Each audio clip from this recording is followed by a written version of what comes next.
So friends, మనం ఇవాళ హరప్పా నాగరికత 2వ భాగం చూద్దాము. అంతకంటే ముందు మన కోచింగ్లో, ఆన్లైన్ కోచింగ్లో ఎవరైనా జాయిన్ కావాలనుకుంటే కనుక నాకు వాట్సాప్ నెంబర్ 8217037454కి వాట్సాప్ చేయండి. ఒకవేళ కోచింగ్ జాయిన్ కాకుండా మీకు ఏదైనా డౌట్స్, సబ్జెక్టు పరంగా ఏదైనా డౌట్స్ ఉన్నా, ఏం టెక్స్ట్ బుక్స్ చదవాలా, ఎలా ప్రిపేర్ కావాలా, ఇటువంటి డౌట్స్ ఉన్నా, ఏదైనా అర్థం కాకుండా, ఈవెన్ ఎకానమీ కావచ్చు, జాగ్రఫీ కావచ్చు, ఏదైనా అర్థం కాకుండా నాకు వాట్సాప్ చేయండి. డైలీ నేను నైట్ పడుకునే ముందు చూసుకుంటాను, మీకు రిప్లై ఇస్తాను. మీరు నా కోచింగ్లో చేరలేదని చెప్పేసి రిజెక్ట్ చేయడం అంటూ ఏముండదు.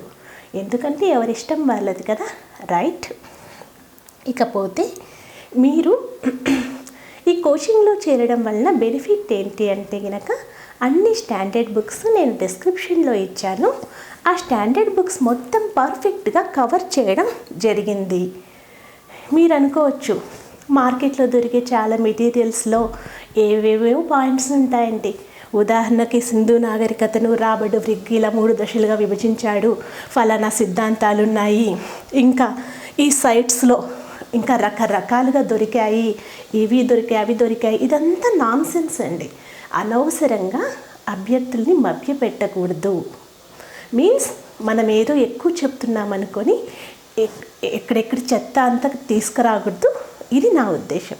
స్టాండర్డ్ బుక్స్ని పర్ఫెక్ట్గా కవర్ చేయగలిగితే మీరు ఖచ్చితంగా 95% స్కోర్ చేయగలుగుతారు. ఏపీపీఎస్సీనే కాదు, మన క్లాస్ వింటే యూపీఎస్సీ సివిల్స్ ప్రిలిమ్స్ కూడా మీరు ఖచ్చితంగా ఈజీగా రాసేయగలుగుతారు. మీన్స్ ఈ క్లాస్ అంత చక్కగా ఉంటుంది. మీకు ఇంకా ఏదైనా డౌట్ ఉంటే డిస్క్రిప్షన్లో బుక్స్ లిస్ట్ ఇచ్చాను, standard text books list. Even civils వాళ్ళు కూడా ప్రిలిమ్స్కి ఎన్సీఆర్టీను, రొమిల్లా థాపర్, డిడి కౌశాంబే ఇవే వాళ్ళు తీసుకునేది. ఎక్కడి నుంచో ఏం తయారు కదండి సబ్జెక్ట్ని. సో అవన్నీ కూడా పర్ఫెక్ట్గా చెప్పడం జరిగింది. మీరు డౌట్స్ ఉంటే ఆ స్టాండర్డ్ బుక్స్ రెఫర్ చేసుకొని ఒక్క పాయింట్ మిస్ అయినా మీరు కామెంట్ రూపంలో తెలియజేయమని నేను చెప్తున్నాను. ఓకే, సరే, ఇంకా క్లాస్లోకి వద్దాము. సింధు ప్రజలు, మనం ప్రీవియస్ క్లాస్లో ఏం చెప్పుకున్నాము? సింధు ప్రజలు అంటే ఎవరు, వాళ్ళ పరిచయము, వాళ్ళ సమాజం ఎలా ఉంది, వాళ్ళ పట్టణ ప్రణాళిక ఎలా ఉంది, ఇవన్నీ చెప్పుకున్నాం కదా. వాళ్ళ సమాజం గురించి, మతం గురించి చెప్పుకున్నాం. మరి ఇప్పుడు ఏం చెప్పుకుందామంటే, 1 మినిట్ అండి. లాస్ట్ క్లాస్లో నేను సింధు నాగరికత సరిహద్దులు చెప్పేటప్పుడు సుట్కా గెండార్ గుజరాత్ దగ్గరలో ఉందని చెప్పాను. అది చిన్న మిస్టేక్ అండి, నేను సరి చేసుకుంటున్నాను. సుట్కా గెండార్ అనేది బెలూచిస్తాన్లో ఉంటుంది. ప్రజెంట్ పాకిస్తాన్లో ఉంది బెలూచిస్తాన్ అనేది. ఓకే, ఆ బెలూచిస్తాన్లో సుట్కా గెండార్ అనేది పశ్చిమ సరిహద్దు హరప్పా నాగరికతకు. గుజరాత్ దగ్గర ఉండేది సుర్కోటాడా. ఓకే, డిఫరెన్స్ చూడండి. సుర్కోటాడా అనేది గుజరాత్లో ఉంటుంది, సుట్కా గెండార్ అనేది బెలూచిస్తాన్లో ఉంటుంది. ఈ సుట్కా గెండార్ పశ్చిమ సరిహద్దు. ఓకేనా? అలాగే ఇళ్లకు majority of the houses has wells, అంటే బావులు ఉన్నాయి. మీరు అనుకోవచ్చు ఇది కూడా బిట్గా వస్తుందా అని. వస్తుందండి. ఇప్పుడు ఎలా ఉందంటే ఏపీపీఎస్సీ యూపీఎస్సీ లాగా ఇస్తోంది బిట్స్ని. మరి ముఖ్యంగా గ్రూప్ 1కి చూసినట్లయితే టఫ్ అంటారు. ఎందుకు టఫ్? సబ్జెక్ట్ని బాగా అనాలిసిస్ చేయకపోవడం వల్ల మీకు టఫ్గా అనిపిస్తుంది. అరే, ప్రతి పాయింట్ని చక్కగా అనాలిసిస్ చేస్తే మీరు ఏ క్వశ్చన్ అయినా ఈజీగా రాసేస్తారు. ఓకే, ఏమంటాడంటే క్వశ్చన్ క్రింది వాటిలో సరైందా కాదా చూడండి అని చెప్పి, సింధు నాగరికతలో ఇళ్లకు బావులు ఉన్నాయి ఎలాగే ఇస్తున్నాడు క్వశ్చన్స్. ఓకే, కాబట్టి మనము ఏ పాయింట్ మిస్ కాకుండా చక్కగా చదువుకుంటూ వెళ్ళాలి. ఇంకా చెప్పాలంటే అనాలిటికల్ వేలో చదవడమే చాలా ఈజీగా ఉంటుంది. మీకు బాగా గుర్తుపెట్టుకుంటారు, లెసన్ని బాగా అర్థం చేసుకుంటారు, గుర్తుపెట్టుకుంటారు. ఓకేనా? సో ప్రతి ఇంటికి కూడా ఎక్కువ ఇళ్లకు బావులున్నాయి. ఓకే, కిటికీలు లేవు. ఓకే, గదులుగా విభజన ఉంది, చెప్పాను కదా ఇదంతా. నెక్స్ట్ ఇంకా రొమిల్లా థాపర్ అయితే కనుక సింధు నాగరికతను 3 దశలుగా విభజించిందని చెప్పాను. అది హరప్పా పూర్వయుగ దశ, హరప్పా దశ, నెక్స్ట్ హరప్పా నాగరికత తర్వాత దశ, క్షీణత అన్నమాట, లాస్ట్ దశ. మరి పూర్వదశ ఎప్పటి నుంచి ఎప్పటి వరకు అంటే 3rd మిలీనియం అండి. అంటే 3000 సంవత్సరం నుంచి 2600 వరకు ఉంది. 2600 నుంచి 1900 వరకు ఉండే కాలం సెకండ్ స్టేజ్, అది హరప్పా నాగరికత దశ. 3వ దశ హరప్పా నాగరికత తర్వాత దశ. అది ఎంతవరకు కొనసాగింది అంటే 1750. సో 3rd మిలీనియం నుండి 2600 వరకు ఉన్నది ప్రీ హరప్పన్ పీరియడ్. ఓకే, 2600 నుంచి అంటే ఏమవుతుంది ఈ టైంలో అంటే హరప్పా నాగరికత కొంచెంగా అభివృద్ధి చెందుతూ ఉంది. ఓకేనా, ప్రీ హరప్పన్ పీరియడ్లో. మరి 2వ దశలో హరప్పా నాగరికత లక్షణాలన్నీ కూడా పూర్తిగా కనిపించినాయి. ఆ దశ ఏంటంటే 2600 నుంచి 1900 వరకు. 1900 నుంచి 1750 మధ్య హరప్పా నాగరికత క్షీణించింది. మరి ఈ దశలను ఎట్లా తీసుకున్నారు అంటే లేయర్స్ ఉంటాయి కదండి, ఒక్కొక్క లేయర్. పై లేయర్ ఏమో క్షీణత దశ, కింద లేయర్ తవ్వేటప్పుడు కింద లేయర్, మధ్య లేయర్ ఏమో 2వ దశని ఇలా సూచిస్తూ ఉంటుంది అన్నమాట. ఓకేనా, తోలావీర, రాఖీ గర్హిలో 3 దశలు కనిపించినాయంట హరప్పా నాగరికతకు సంబంధించి. సరే, ఎవరు ఇలా విభజించారు అంటే రొమిల్లా థాపర్ తన అభిప్రాయం వెలిబుచ్చిందనమాట, ఇలా 3 దశలుగా ఉండి ఉండొచ్చు అని. ఓకే, నెక్స్ట్ మరి వీళ్ళ వేషధారణ విశ్వాసాలు చూద్దాం. ఫస్ట్ వీళ్ళు ఏం దుస్తులు వేసుకున్నారు చెప్పుకున్నాం మనం తొలిసారిగా, పత్తిని పండించారు అని. కాబట్టి పత్తితో నేసిన వస్త్రాలు, ఉన్ని ధరించినారు. ఇంకా పురుషులైతే గినక పైన ఇలా అంగీలాగా కుడి చేతి కింద వస్త్రంలాగా దోవతి అంటాము, ఆ దోవతి ఇంకా కింది భాగంలో అంగీలాగా ధరించారనమాట. ఇంకా స్త్రీలైతే కనుక చీరలు ధరించారంట. ఇంకా వీళ్ళు రకరకాల ఆభరణాలండి. ఆభరణాలు దేంతో చేశారు? సంపన్నులైతే బంగారము, రాగి, ఇటువంటి వెండి, బంగారం, వెండి వాటితో చేసిన ఆభరణాలు ధరించారు. మామూలుగా సామాన్యులైతే గినక రాగి, టెర్రాకోటాతో చేసిన ఆభరణాలు, ఇంకా కార్నలియన్ బీడ్స్ అంటాము. ఇది యూనిక్ టు అంటే హరప్పా వాళ్ళకి ప్రత్యేకమైన లక్షణం అనమాట ఈ కార్నలియాన్ పూసలు అనేటి. ఓకే, అటువంటి కార్నలియాన్ పూసలు ధరించారు. ఓకే, అలా ఇంకా బీడ్స్ ఇలా చిన్న అంటే ఏమంటారు పెద్దగా వాల్యూ లేని లోహాలతో చేసినవి అనమాట. రాగి, కంచు, టెర్రాకోటా, కార్నలియన్ పూసలు ఇటువంటి గాజులు, ఆభరణాలు ధరించారు సామాన్య ప్రజలు. మరి వీళ్ళ విశ్వాసాలు చూసినట్లయితే వీళ్ళకి పబ్లిక్ రిచువల్స్ ఉన్నాయా అంటే అందరూ కలిసి సామూహికంగా పూజలు చేయడం ఉన్నాయి కదండి. మనం చెప్పుకున్నాం కదా, మొహెంజోదారోలో ఒక గ్రేట్ బాత్ ఉంది, అది మతపరమైన స్నానాలకు అయ్యి ఉండొచ్చు అన్నారు. అలాగే ఇంకోటి ఫైర్ అల్తార్స్ అంటాం ఇంగ్లీష్లో, ALTAR, ఫైర్ అల్తార్స్. అవి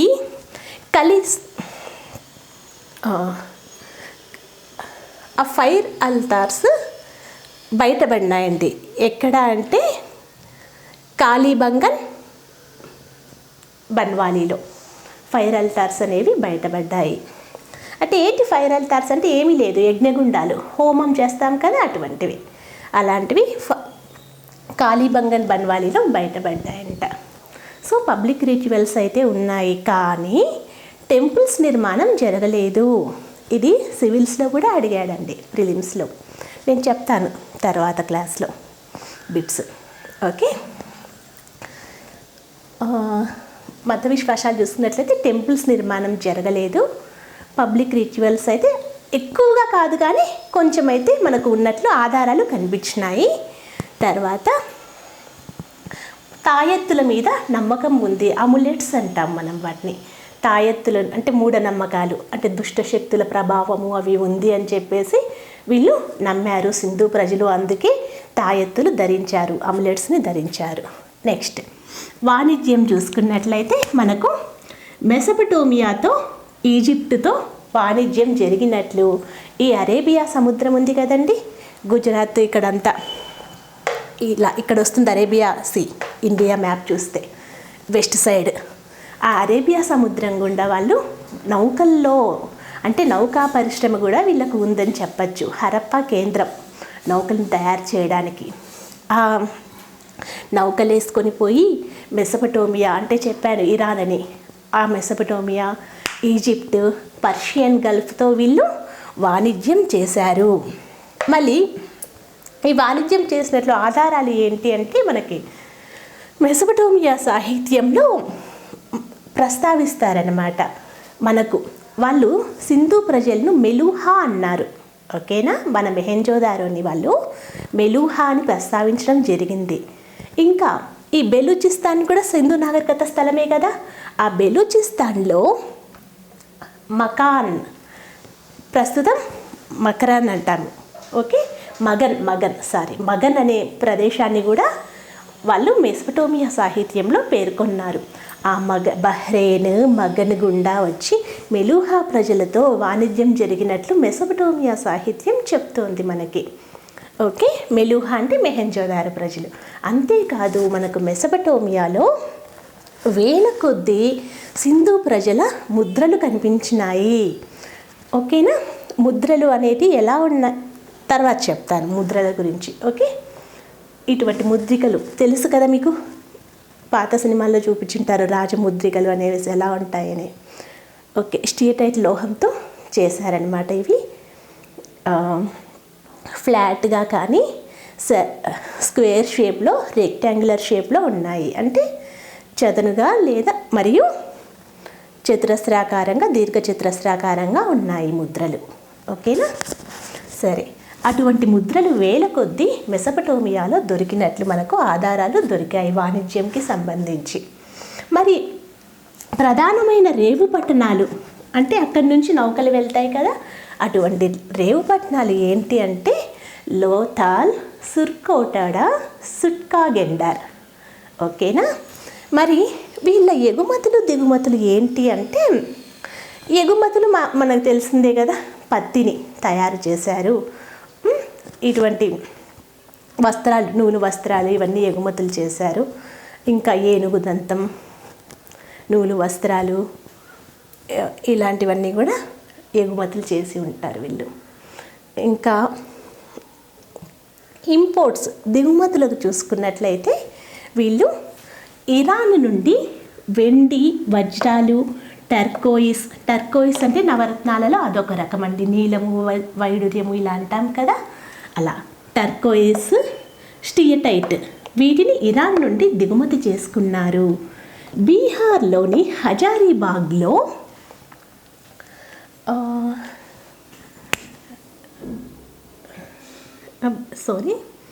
నెక్స్ట్ 1 minute అండి. ఆఫ్ఘనిస్తాన్ నుండి వెండి, లాపిస్ లాజులిని తీసుకోవడం జరిగింది.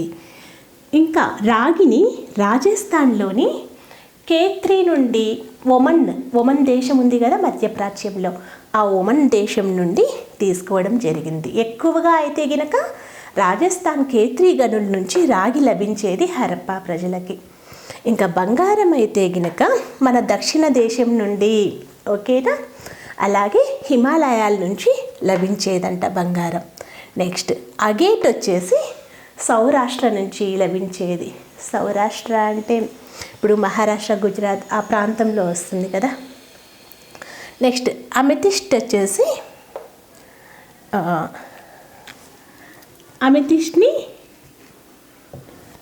మహారాష్ట్ర నుంచి తీసుకోవడం జరిగింది. ఓకేనా, నెక్స్ట్ అల్బస్టార్ అంటే ఏంటంటే తూనికలకు సంబంధించిన రాయిని అల్బస్టార్ అనేవాళ్ళు హరప్పా ప్రజలకు సంబంధించి.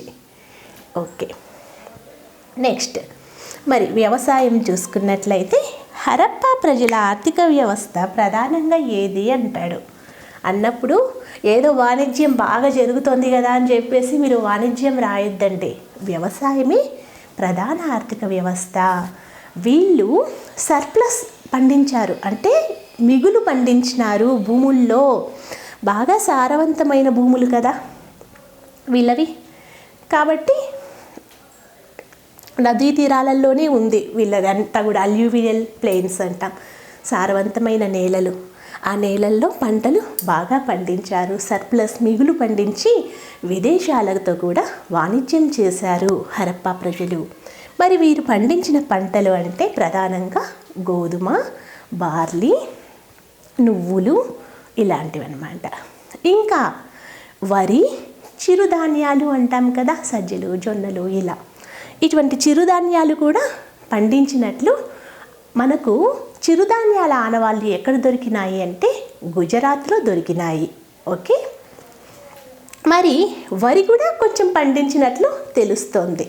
ఎక్కడ పండించారు అంటే లోథాల్, రంగపూర్లలో వరి పొట్టుకు సంబంధించి ఆనవాళ్ళు దొరికినాయి మనకు. లోథాల్, రంగపూర్లో వరి పొట్టు ఆనవాళ్ళు కనిపించినాయి. కాళీబంగంలో అయితే గినక వరి పంటకు సంబంధించి దున్నిన ఛాయలు కనిపించినాయన్నమాట. భూమిని దున్నిన ఛాయలు కనిపించినాయి కాళీబంగంలో. అలాగే నాగలి వాడకం ఉన్నట్లు తెలుస్తోంది. అంటే ఇప్పుడు అంత ఇనుము తెలియదు వాళ్ళకి, ఇనుప నాగలి కాదు, పదునైంది ఏం కాదు, ఏదో చెక్క నాగలి అయి ఉండొచ్చు అంతే. అటువంటి టెర్రాకోటతో చేసిన నాగలి మనకు ఖలిస్తాన్ బన్వాలీలో దొరికింది. ఓకేనా, టెర్రాకోటాతో చేసిన నాగలి ఖలిస్తాన్ బన్వాలీలో లభించింది. ఓకే, నెక్స్ట్ వీళ్ళకి క్యాలెండర్ గురించి తెలుసు అని ఎలా అంటున్నాము అంటే, ఇప్పుడు వ్యవసాయం చేయాలంటే ఫలానా టైంలో ఈ పంట వేయాలా, ఫలానా టైంలో కోతలు కోయాలా, ఇవన్నీ తెలియాలంటే సమయం గురించి తెలియాలి కదా, తేదీలు, సంవత్సరము ఇవన్నీ తెలియాలి కదా. ఈ సీజన్లో వేయాలి, ఈ సీజన్లో వేయాలి అనేసి. సో కాబట్టి వీళ్ళకి క్యాలెండర్ గురించి తెలుసు. అలాగే జియోమెట్రీ గురించి తెలుసు, అంటే రేఖాగణితం, దాని గురించి కూడా తెలుసు అని ఎట్లా అంటున్నామంటే కుండల మీద అండి. కుండల మీద రేఖాగణిత గీతలు ఇవన్నీ మనకు వలయాలు, సర్క్యులర్స్ అన్నీ కనిపిస్తాయి మనకు. సో వీళ్ళకి జియోమెట్రీ తెలుసు. ఆస్ట్రానమీ అంటే ఖగోళ శాస్త్రం గురించి కూడా కొంచెం అవగాహన ఉంది. ఓకే, నెక్స్ట్ కరణ సంప్రదాయాలు చూసినట్లయితే సింధు ప్రజలవి, వీళ్ళది చాలా సింప్లిసిటీ అండి. సింపుల్గా ఉన్నాయి వీళ్ళ అంటే పూడ్చిపెట్టే పద్ధతులు. ఈజిప్ట్ వాళ్ళలాగా హైఫైగా బంగారులు, ధనము అంతా తెచ్చిపెట్టింది ఏమీ లేదు. వీళ్ళ ఖననంలో కొన్ని చోట్ల డైలీ యూస్ చేస్తాం కదా కుండలు, అటువంటి కుండలు మాత్రమే కనిపించినాయంట ఖననం చేసిన చోట. ఓకే, అలాగే ఉత్తరం దక్షిణంగా ఖననం చేసేవారు, ఉత్తరం వైపుకి తలను పడుకోబెట్టేవారు. ఓకే, ఇంకా వీళ్ళకి మరణానంతరం కూడా జన్మ ఉంది అనే దాని మీద ఎటువంటి విశ్వాసము లేదు. మరణానంతరం జన్మ మీద విశ్వాసం లేదు. అందుకే సింపుల్గా పూడ్చిపెట్టేశారు అంతే. ఉత్తర దక్షిణంగా పూడ్చిపెట్టారు. ఎటువంటి సంపద ఏం పెట్టలేదు. పెడితే జస్ట్ కుండలు మాత్రమే, కొన్ని కుండలు మాత్రమే పెట్టారంట. ఇంకా హరప్పా ప్రాంతంలో చూసినట్లయితే హెచ్ ఆకారంలో సమాధులు కనిపించినాయి. అలాగే శవపేటికలు లభించిన ఏకైక స్థలం కూడా హరప్పానే. అంటే వుడెన్ బాక్సెస్లో శవం పెట్టడం అన్నమాట. అటువంటి స్థలం కూడా ఏకైక స్థలం హరప్పానే. ఓకే, ఇంకా కొన్ని చోట్ల మనకు జంటలుగా ఖననం చేయడం కనిపిస్తుంది. స్త్రీ పురుషుల్ని కలిపి జంటలుగా ఖననం చేశారంట. ఓకే, నెక్స్ట్ వీళ్ళ కళలను చూసినట్లయితే టెర్రాకోట బొమ్మలు, కుండలు, స్టియటైట్ ముద్రలు, పూసలు, గాజులు, ఆభరణాలలో వీళ్ళ కళారూపాలు మనకు కనిపిస్తాయి. ఇంకా కంచుతో చేసిన బొమ్మలు చెప్పాను నేను. మొహెంజోదారోలో కంచుతో చేసిన నర్తకి బొమ్మ, అలాగే ఒక కంచుతో చేసిన గడ్డం ఉన్న పురుషుని బొమ్మ ఎంతో ఫేమస్ అనేసి. అలాగే హరప్పాలో రాతితో చేసిన నటరాజ విగ్రహం కూడా కనిపించిందంట. ఓకే, నెక్స్ట్ టెర్రాకోట బొమ్మల్లో ఏమున్నాయంట, చిల్డ్రన్ ఆడుకునే బొమ్మల నుంచి మామూలుగా డైలీ నేను ఇందాక ఆభరణాలని చెప్పాను, అటువంటి ఆభరణాలు, చిల్డ్రన్ ఆడుకునే టాయ్స్, అప్పుడు వాళ్ళు యూస్ చేసుకునే వస్తువులు, ఆ వస్తువుల్లో చూడండి ఇప్పుడు మనం వాడతాం కదా విసుర్రాయి, ఇవి స్టోన్తో చేసినారులేండి. ఓకే, అటువంటి విసుర్రాయిలు కూడా వాళ్ళు వాడేవారు. సో టెర్రాకోట బొమ్మలు చూసినట్లయితే పిల్లలు ఆడుకునే బొమ్మలు, డైలీ యూస్ చేసుకునే వస్తువులు, ఆభరణాలు ఇటువంటివి కనిపించినాయంట. మరి కుండలు చూసినట్లయితే నేను చెప్పాను ఆల్రెడీ, బ్లాక్ పాలిష్ వేర్ అనేసి, బ్లాక్ పెయింటెడ్ వేర్. ఓకే, అంటే రెడ్ సర్ఫేస్ మీద, కుండ మీద, అంటే ఏంటి ఇది, ఇక్కడ ఏం తెలుస్తుంది మనకు, కుమ్మరి చక్రం గురించి కూడా హరప్పా ప్రజలకు తెలుసు, కుండలు తయారు చేయడం తెలుసు. అలాగే వీరి కుండల కలర్ వచ్చేసి black painted. So black painted ware people ఎవరు అంటే హరప్పా ప్రజలు. రెడ్ సర్ఫేస్ మీద, కుండల మీద బ్లాక్ కలర్ పెయింటింగ్ వేసేవాళ్ళనమాట వీళ్ళు. నెక్స్ట్ ముద్రలు ఇందాక చెప్పుకున్నాం, ఇవి స్టియటైట్ లోహంతో తయారు చేశారు. ఈ ముద్రలు రెక్టాంగులర్ షేప్ కానీ స్క్వేర్ షేప్లో ఉండి ఫ్లాట్గా ఉండేటివంట. ఈ ముద్రలు దేనికి ఉపయోగించినారు అంటే టోకెన్స్ లాగా ఉపయోగించారు. లాంగ్ డిస్టెన్స్ కమ్యూనికేషన్ అంటే ఇక్కడి నుంచి సుదూర ప్రాంతాలకు వర్తకం కోసం వస్తువుల్ని తీసుకెళ్తారు కదా, మరి ఆ వస్తువులు తీసుకెళ్ళేటప్పుడు ఎవరి ఏంటి ఫలానా ఫలానా అని చెప్పేసి communication. Okay, long distance communication కోసం ఈ ముద్రల్ని ఉపయోగించారు. ఈ ముద్రలు ఏం తెలుపుతాయంటే ఆస్తుల యాజమాన్యాన్ని కూడా తెలుపుతాయి. అంటే ఫలానా ముద్ర ఫలానా వాళ్ళది అని తెలుపుతాయి అన్నమాట. సో ముద్రలు ఏం సూచిస్తాయంటే ఇవి టోకెన్స్ లాగా ఉపయోగపడినాయి. ఇవి లాంగ్ డిస్టెన్స్ కమ్యూనికేషన్ కోసం యూస్ చేశారు. మూడవది ఏంటంటే ఇవి ఆస్తుల యాజమాన్యాన్ని సూచిస్తాయి. అలాగే ముద్రల మీద మనకు హరప్పా ప్రజల లిపి కూడా తెలుస్తోంది. ప్రతి ముద్ర మీద హ్యూమన్స్ బొమ్మలు, అంటే హ్యూమన్స్ అంటే మానవులు, యానిమల్స్, బర్డ్స్ బొమ్మలు, ఇలా అలాగే రకరకాల సంకేతాలు ఉన్నాయండి. ఓకేనా, అది ఏంటనేది మనకు తెలియదు, వాళ్ళ లిపి మనకు తెలియదు కాబట్టి. అలాగే చెప్పాను, ఒక ముద్ర మీద పశుపతి బొమ్మ ఉంది, ప్రోటో శివ అంటున్నాము. ఏనుగు, గుర్రము, గుర్రం కాదు, ఏనుగు, పులి, జింక, ఇటు ఖడ్గమృగము వంటి బొమ్మలు ఉన్నాయని చెప్పాను.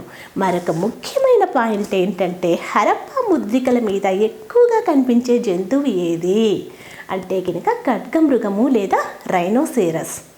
ఓకే, ఒక కొమ్ము ఉన్న మృగము. ఓకేనా, దాన్ని మనం ఖడ్గమృగము అంటున్నాం. ముద్రల మీద ఎక్కువగా కనిపించిన జంతువు ఖడ్గమృగము. ఈ బిట్ ప్రీవియస్ సివిల్స్లో కూడా అడిగాడండి. ఓకే, నెక్స్ట్ కార్నెలియన్ పూసలు వాడారనమాట. కార్నెలియన్ అనే దాంతో చేసిన పూసలు కూడా వీళ్ళు ధరించారు. నెక్స్ట్ ఇప్పుడు మనము వీరి నాగరికత పతనం చూసినట్లయితే ఏమైపోయింది, ఇంతగా అభివృద్ధి సాధించింది. తొలి పట్టణ నాగరికత వెండిని మొదటగా యూస్ చేశారు, కంచును తయారు చేశారు, మళ్ళీ పత్తిని పండించారు, ఇంకా భూగర్భ డ్రైనేజీని ఇంతగా బాగా అత్యున్నత సాధించి ఏమైపోయింది హఠాత్తుగా ఈ నాగరికత అని అందరికీ శాస్త్రవేత్తలకు డౌట్స్ వచ్చాయి. సరే ఏమైపోయింది అంట, ఎవరి అభిప్రాయాలు కొన్ని పరిగణలోకి తీసుకుంటే కనుక మార్టిమమ్ వీలర్, గార్డెన్ చైల్డ్, లుంబ్రిక్ వీళ్ళంతా ఏమంటారంటే, మళ్ళీ చూడండి, మార్టిమమ్ వీలర్, గార్డెన్ చైల్డ్, లుంబ్రిక్ వీళ్ళు ఏమంటారు అంటే హరప్పా నాగరికత తర్వాత మనకు ఆర్యులు వస్తారండి, ఇండో యూరోపియన్స్. ఆర్యులు ఈ హరప్పా నాగరికత విస్తరించిన ఈ సప్త సింధు ప్రాంతంలోనే వాళ్ళు తమ నివాసాలను ఏర్పరచుకోవడం జరిగింది. వాళ్ళే వీళ్ళని చంపి ఉంటారు, యుద్ధాలు చేసి చంపి ఉంటారు అని. కానీ దీనికైతే బలమైన ఆధారం దొరకలేదు. వాళ్ళు ఏమంటారంటే వేద సాహిత్యంలో ఇంద్రుణ్ణి పురంధరుడు అంటారు. మరి వేదకాలం నాగరికత గ్రామీణ నాగరికత, వాళ్ళకి పట్టణాల గురించి అదంతా ఐడియా లేదు. మరి అప్పుడు పురాలు అంటే పట్టణాలు తెలుగులో. అటువంటి పట్టణ నాగరికత ఎవరికి ఉన్నింది అంటే సింధు ప్రజలకే కదా. మరి ఆ పురంధరుడు అంటే పట్టణాలను నాశనం చేసిన వాడు ఇంద్రుడు. దాని గురించి ప్రస్తావన ఉంది కాబట్టి, ఆ పురంధరుని ప్రస్తావన ఉంది కాబట్టి వీళ్ళంతా ఏమంటారంటే హరప్పా నాగరికతను నాశనం చేసింది ఆర్యులే అన్నారు. ఇంకా స్టూవర్డ్ ఫిగట్ అనే అతను ఏమంటాడు అంటే స్టూవర్డ్ ఫిగట్ ఏమంటాడు అంటే నూతన తత్వం లేదు, సింధు ప్రజలకు నేర్చుకునే స్వభావం లేదు, కాబట్టే వీళ్ళ నాగరికత అంతరించింది. ఏ టెక్నాలజీ అయితే ముందు ఉన్నిందో ఇంకా దాన్నే కొనసాగించారు, కొత్త కొత్త మార్పుల్ని వాళ్ళు నేర్చుకోలేదు అంటాడు. ఓకే, తర్వాత జార్జ్ ఎఫ్ డేల్స్ ఏమంటాడు అంటే హరప్పా నాగరికత అంతమైపోవడానికి కారణం ఏంటంటే పర్యావరణ మార్పులు.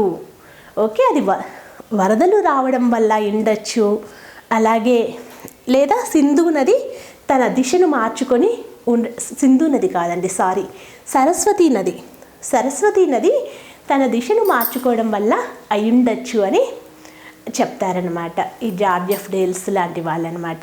సరే, సో ముగ్గురు అభిప్రాయాలు చూసాం మనం. మార్టిమమ్ వీలర్, గార్డెన్ చైల్డ్, లుంబ్రిక్ అభిప్రాయం ఒకటి, స్టూవర్డ్ ఫిగట్ అభిప్రాయం ఒకటి, నెక్స్ట్ జార్జ్ ఎఫ్ డేల్స్ అభిప్రాయం.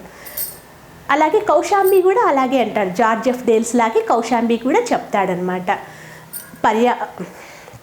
పర్యావరణ మార్పుల వల్లే హరప్పా నాగరికత అంతమైపోయింది.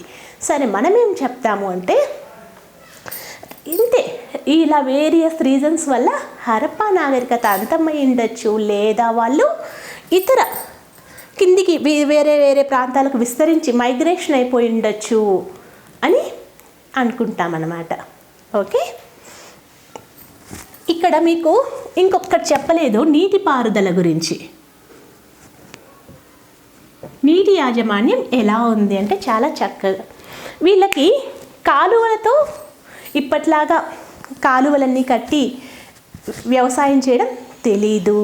వాళ్ళకు తెలిసిన నీటిపారుదల విధానం ఏమంటామంటే షీల్డ్ ఫ్లడింగ్ అంటాము. షీల్డ్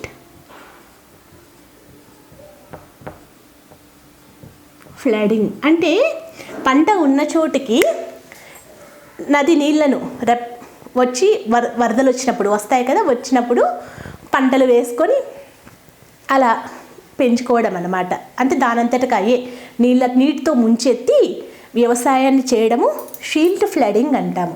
అటువంటి షీల్డ్ ఫ్లడింగ్ వ్యవసాయ విధానాన్ని వీళ్ళు అనుసరించారు. అలాగే బెలూచిస్తాన్లో అయితే కనుక మనకు గాబర్ బండ్స్ అంటామండి. గాబర్ బండ్స్ బెలూచిస్తాన్లో ఈ గాబర్ బండ్స్ అనే నీటి నిలువ నిర్మాణాలు అనేటి చిన్న చిన్న నిర్మాణాలు, నీటిని స్టోర్ చేసుకునే నిర్మాణాలు బెలూచిస్తాన్లో కనిపిస్తాయి. ఓకే, ఇంకా ముఖ్యంగా ఏంటి అంటే ధోలావీరాలో రాక్ కట్ వాటర్ రిజర్వాయర్ ఉందన్నమాట. అంటే మనము ఇప్పుడు కదా ఆనకట్టలు కట్టాం కదా, అలా అప్పట్లోనే ధోలావీరాలో వాటర్ రిజర్వాయర్ని నీటిని స్టోర్ చేసుకోవడం కోసం కట్టారు. ఇంకొకటి ఏంటంటే వీళ్ళకి ఈ ధోలావీరా ప్రజలు ఏంటంటే ఫుడ్ స్టోరేజ్ కంటే వాటర్ స్టోరేజ్కి వాళ్ళకి ఎక్కువ ఇంపార్టెన్స్ అంట. ఓకే, ఫుడ్ స్టోరేజ్ నిర్మాణాలు ఏం పెద్దగా లేవంట, వాటర్ స్టోరేజ్ నిర్మాణాలే బాగా కనిపించినాయంట. సరే, నెక్స్ట్ పతనం గురించి చూసాము. మరి హరప్పా నాగరికతకు సంబంధించి ఎన్నో లక్షణాలు ఈ రోజు కూడా మనకి కనిపిస్తున్నాయి. పట్టణాలు కట్టుకుంటున్నాము, అలాగే భూగర్భ డ్రైనేజ్ ఈ రోజుకి ఉంది.